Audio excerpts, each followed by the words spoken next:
Woo-wee. Y'all got me coming out of retirement today. Oh my gosh. But you know what? I'm here.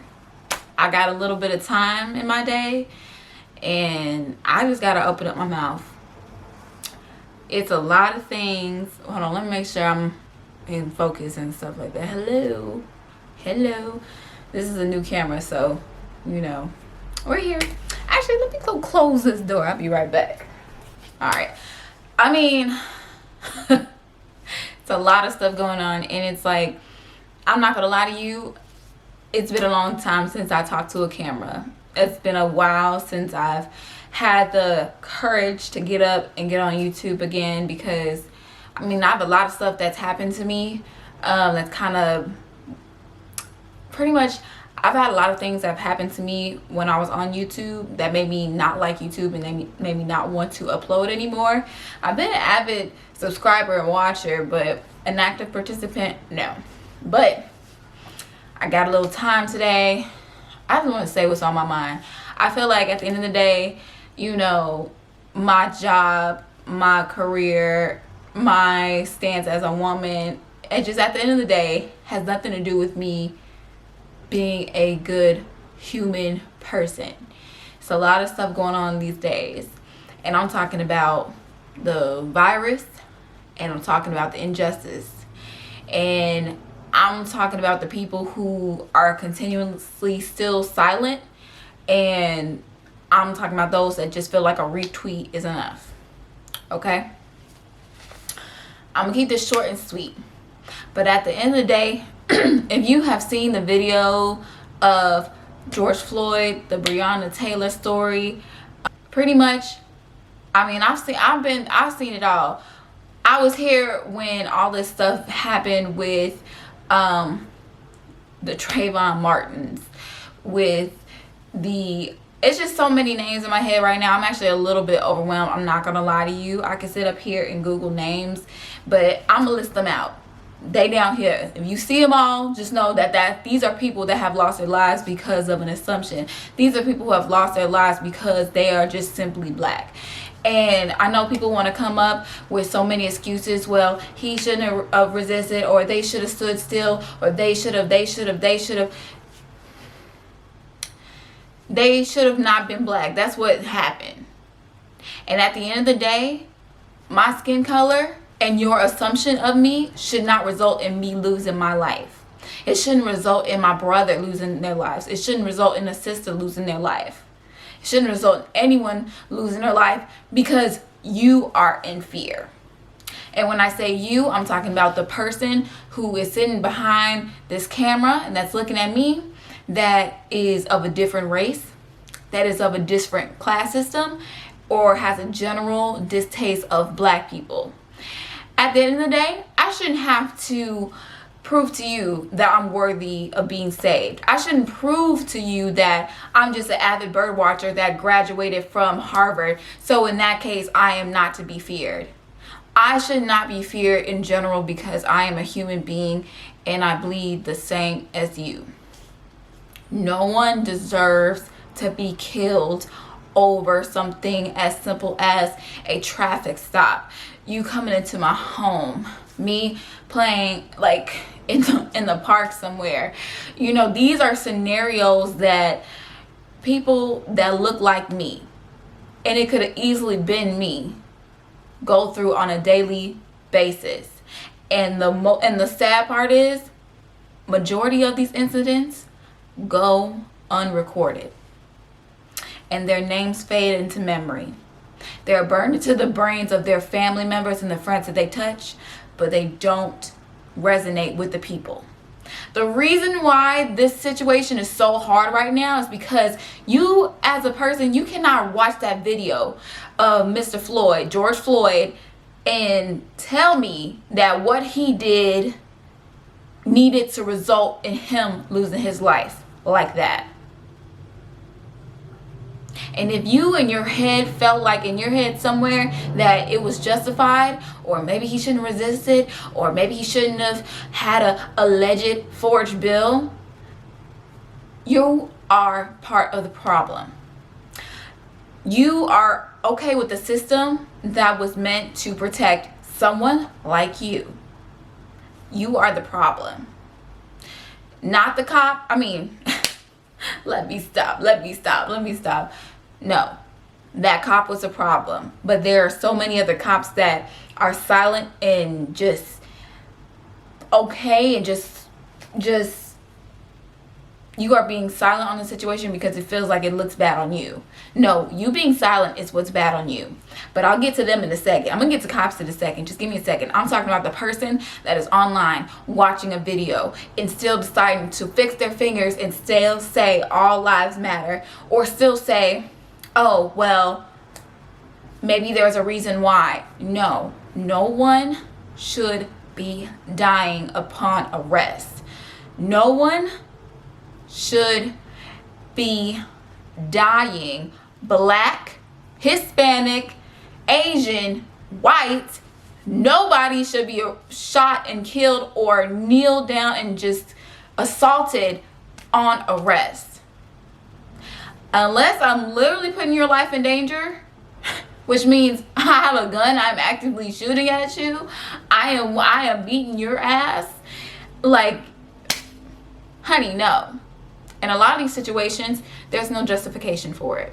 There is literally cops that will take a mass shooter that doesn't look like me, of course, out to Burger King before they're brought in. You can have someone go in and literally shoot up a church and kill all these black people, and you can walk them out. No questions asked. This is the type of country that I live in. This is the world that I live in. At the end of the day, I shouldn't have to prove to you that I am a good person. I am guilty until proven innocent just by the color of my skin. Why do I have to speak to you? It's like I don't know why. This, like, these stereotypes and just social media have maybe created this dialogue and scenario, or just this overall prejudice in your head of someone that looks like me, and you decide that they are not worthy of a fair trial. They are not worthy of common decency. They are not worthy to sit next to me in a corporate office. Why do I have to show you that I'm good before you can believe that I'm good? It's just like, why can't I get a benefit of a doubt? Like, why do I have to show you on a consistent basis that I'm not an angry black woman? Why do I have to consistently show you on a regular everyday basis that, you know, I'm not ratchet, I can dress normal, I'm literally toning. There are people who are literally toning themselves down on an everyday basis because they're trying to fit, they're trying to dispel the stereotypes that you have created in your head because you decided to look at the wrong things on television and media and decide that's what we all are. Just like people who live in the swamps, just like people who live in Alaska, everyone has their own way of being, but that doesn't mean that everyone is that. You watching this, I mean, if you're a black person, if you're a white person, if you are anyone in between, if you've been judged before you were even given the slightest chance of speaking, it hurts, doesn't it? It hurts a lot. At the end of the day, all of this because someone felt like another human being wasn't deserving of fair treatment. Because a black person, because a white cop decided that this tall, big black man was not worthy of being taken in and prosecuted for resisting arrest or a alleged forged check. That's why all this is happening. That's why cities are burning. That's why people are protesting. That's why people are getting popped in the middle of their head with rubber bullets. Because we're trying to make a point. When one of us hurts, all of us hurt. and shouldn't just be, well, I'm not black, so I can't identify, I can't relate.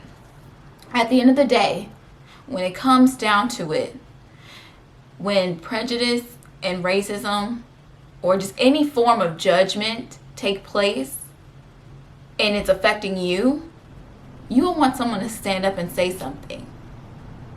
So stand up and say something, because it can easily be you. Easily. And it's just, my head's all over the place, so I didn't write no notes down or anything. So, but I'm just sitting here Sunday watching all this online, freshly twisted up. Obviously, you can see, if you can see my last videos, I did hair reviews, and obviously I'm doing something different. But don't get me wrong, I will still pop a wig on in 2 seconds, because that's my prerogative. Okay? People gotta realize that you cannot judge anyone. You can't judge a book by its cover. That's just not how you do things around here. That's just not how you do things in general as a human being, because it will be easily done to you. So I can look at, you know, someone walking down the street, and because they're black or because they're white, should I assume that they're going to, it's crazy. So that's like if I'm walking down the street, I see a black person, and I assume, oh my God, they're going to assault me. Maybe not one black person. Let's try that. Let's try something a little different. Say there's 3 black men walking down the street, chilling, walking down, enjoying their company. You're going to automatically assume, oh my gosh, they're going to rob me. Oh my God, they're going to talk to me. Probably talk to you, catcall you, but that's just another thing. That's just males being males, but that's another story for another day. But at the end of the day, you have this judgment against them. You feel like they're hanging out too long around your street. You're uncomfortable. Now I want to call the cops. Or you feel like this black person has just broken a law. I tried to enforce the law and they got smart with me. So now I'm going to call the cops. That Karen Cooper girl, Cameron Cooper is the reason why we're here. George Zimmerman is why we're here. Derek Schaffer, or whatever, that cop who has placed his knee and kneeled on that man's head for too long, is the reason why you see Kaepernick kneeling on the field, is the reason why you see us marching through the streets. It's your prejudice and your microaggressions that are the reason why buildings are burning. Like, and don't get me wrong, let me correct myself by saying looting and burning buildings are completely and 100% wrong. And unfortunately, a lot of these burnings and destruction are not being done by black people, unfortunately. There are people who have joined this protest to feel like it's a good reason for me to start looting. It's a good reason for me to start some chaos. It's a good reason for me to get all this anger and aggression out after I've been in the house and quarantined for months, to get out and do something crazy. Then there are some people that feel like, I need to make a statement. I won't be spending my money here, and neither will you.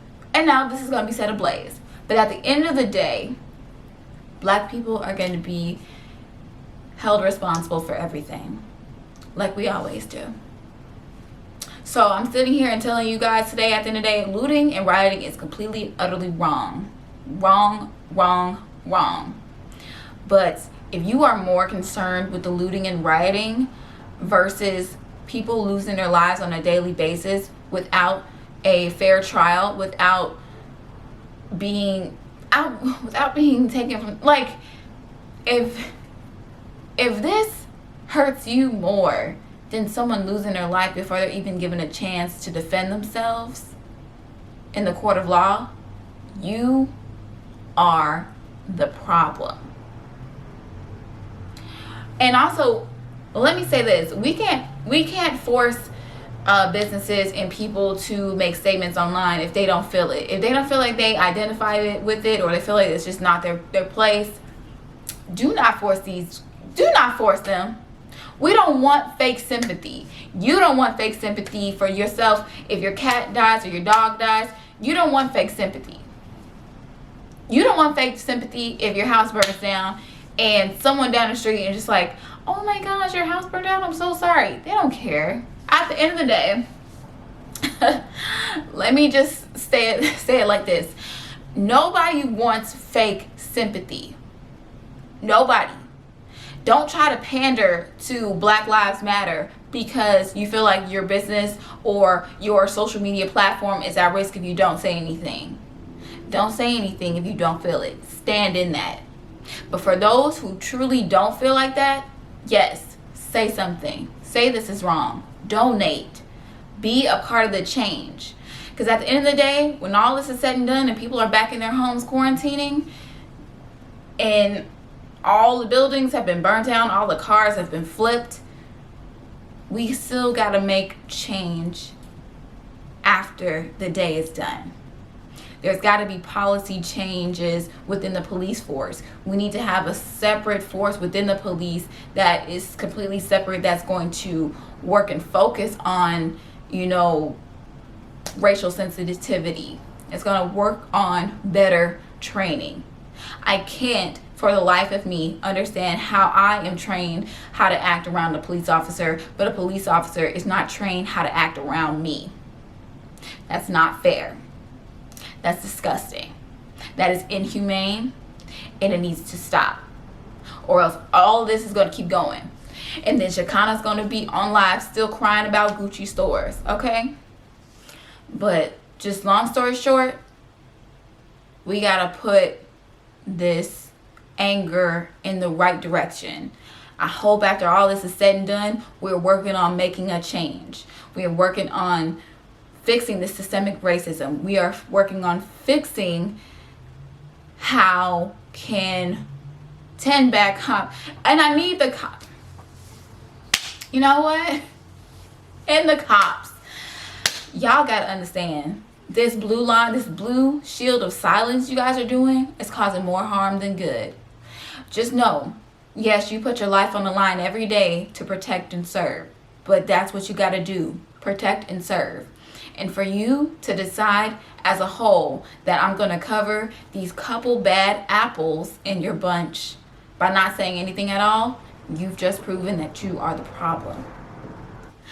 But if there are 100 good cops and 10 bad cops, but those 100 good cops aren't saying anything and correcting the policy and the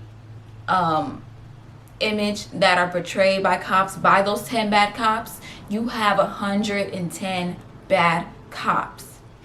That's like it's like no matter what, no one, and it's just, I've never heard or seen an organization that has so much corruption inside of it, and no one's afraid, and people are just afraid to break that chain, to break that shield, that glass, because they know at the end of the day, they got a lot more to hide than a recorded filming of an assault. What about all the assaults that went unrecorded? What about all of the body cameras that turned off? What about all of the things that have happened behind the scenes that we, as a college-educated, employed person, is paying their tax dollars on? Trust me, it's a lot more going on back there. But I feel like if you don't, I'm telling the cops right now, if y'all don't fix it, it's coming. It's going to come hard. It's going to get worse. So if I know I love my job and what these bad people and these bad cops who are wearing the same badge as me and are doing the same and are doing the absolute wrong things and making my job harder, because I know all these cops that are doing these protests, they didn't want to be outside this weekend. They wanted to be in the house chilling. It is a nice, well, it's starting to rain, but it has been a nice weekend. Don't nobody want to get up and do work. Don't nobody want to get up and do overtime. If you are upset if you are upset and disgusted by the actions taken by the colleagues in your camp, address it. These people pay tax dollars to pay your salary. And they want to know at the end of the day, I am going to be protected and served. Not just some of us. Not just a Karen. But a Keisha. Keisha wants to know that she's going to be protected. Maria wants to know that she's going to be protected. We want to know that what I put my money into, I can believe in. Because right now, no one's believing anything you all are saying. And this line, code of silence, is disgusting. But that's all I got to say. Just at the end of the day, when all this is said and done, if you are silent because you feel like at the end of the day he deserved it, you're the problem. And at the end of the day, I hope you go to hell. But those that do realize there's a problem and there needs to be change, other than a retweet or a posting on your stories, you need to go out and you need to educate the people that you know are having a hard time with this. You need to get up and go out and donate to the causes that are geared towards this change. You're going to get up and go out after this protesting and going to put your money where your mouth is. And you're going to put your time into what matters. And what matters right now are Black lives, not all lives. Because remember, all lives don't matter until Black lives matter. And anybody who's still walking around with that rhetoric, all lives matter, you're the problem. There's not been an all lives matter hashtag that has happened prior to Black Lives Matter and this Blue Lives Matter. If you're saying this and you're yelling out at the end of the day, you're the problem. You are taking on the rhetoric for a direct rebuttal to Black Lives Matter. Because you know at the end of the day, our house on the block is on fire while yours is doing just fine. You feel like you need to get a whole... You feel like at the end of the day, all lives matter. No, they don't matter. You know why? Because Black lives don't matter. Because until all lives matter, then all lives will matter. And until you get that through your head, we're going to still have these problems. And it's going to keep coming and coming and coming. And it's going to cost you, your neighborhood, your safety, your well-being. So we, as a whole, need to come together and realize there's a problem. And we need to be focused on change. Focus on change. Focus on your mindset. Focus on how you're viewing the world. And know that we can be a change. I'm not gonna leave this earth. I'm not going to sit up here and, make these judgments on people that I don't even know. Because at the end of the day, I'm a human, you're a human. Let's be humans and let's get these human rights together. Okay? Anyway, that's it. I gotta go. I gotta film another video. Talk to y'all later.